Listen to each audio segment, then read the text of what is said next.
Գյուղատնտեսական հողերի չափագրումն այլևս դաշտում մետրով շրջելու հարց չէ, այլ թվային գործիքներով իրականացվող գործընթաց, վստահեցնում է Ագրարային համալսարանի ուսանողների հետ հանդիպման եկած կադաստրի կոմիտեի ղեկավարը։ Սուրեն Թովմասյանի խոսքով Հայաստանում գյուղատնտեսական նշանակության հողերի գնահատում ու վերագնահատում երկար տարիներ չի իրականացվել, մինչդեռ այսօր այն անհրաժեշտ քայլ է հողերի արդյունավետ օգտագործման և ներդրումների ներգրավման համար։ Այցի նպատակն է ապագա մասնագետներին ներկայացնել կատարված փոփոխությունները և հիշեցնել, թե ինչ պատասխանատվություն է դրվում նրանց ուսերին։ Ժամանակակից գյուղատնտեսությունը ինքը տեխնոլոգիական ուղղություն է, այդտեղ օգտագործվում են եւ գեոդեզիական քարտեզագրական համակարգեր եւ նավիգացիոն համակարգեր եւ ոռոգման եւ համապատասխան սնուցման կազմակերպման համար թվային վերլուծական գործիքներ, արհեստական բանականության գործիքներ եւ մեր խնդիրը այսօր այստեղ ներկա գտնվել, շահագրգռել երեխաներին, ներկայացնել կառավարության կողմից նախաձեռնվող այդ միտումները, միջոցները,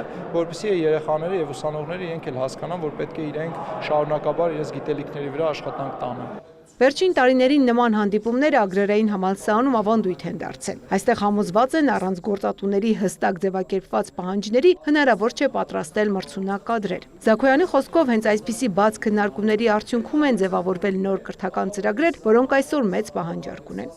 Շատ մեծ ուրախությամբ պետք է նշենք, որ ճշգրիտ գյուղատնտեսության ուղղությամբ հետաքրքրությունը այնքան է մեծացել, որ այսօր ինքը դարձել է տնտեսագիտական մասնագիտությունների մրցակից եւ 2025-26 ուսումնական տարում առաջի անգամ մեկնարկել է ագրոմեխատրոնիկայի եւ ճշգրիտ ռոբոտատեխնիկայի կրթական ծրագիրը, որի առաջի կուրս ընդունվել է արդեն 11 ուսանող։ Վահագն Շահումյանը երկար էր փնտրում, որտեղ կարող է համադրել տեղեկատվական տեխնոլոգիաներն ու ագրարային ոլորտը եւ ընտրեց ճշգրիտ գյուղատնտեսություն մասնագիտությունը արդեն առաջին կուրսի ուսանող է։ Մենք ծանոթացանք, որ կադաստրային համակարգը ընդհանուր մի տվյալների հարթակ է, եւ թվայնացվում է անընդհատ, եւ որպես այս ոլորտ նոր մտնող ուսանող, ես տեսնում եմ, որ կադաստրային ինժեներների կարիք մենք շատ ունենք, եւ նրանց պատրաստման մեջ շատ մեծ կարևորություն նաև կարող է ունենալ այսպիսի այսօրինակ հանդիպումները, թե տեղեկատվական եւ թե գործնական առումներով,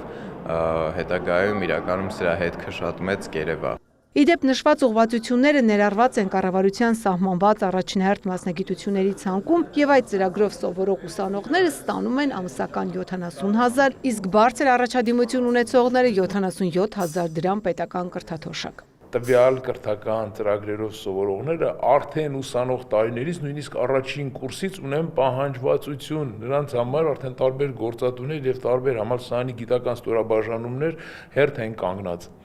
Ուղղակի փաստ են, որ ունենք առաջի կուրսեցիներ, որոնք այս պահին արդեն ներգրաված են գիտական ստորաբաժանումների գործունեության մեջ որպես աշխատակիցներ։ Հանդիպման վերջում ուսանողները նաև հնարավորություն ունեցան իրենց հետաքրքրող հարցերն ուղղել կոմիտեի նախագահին։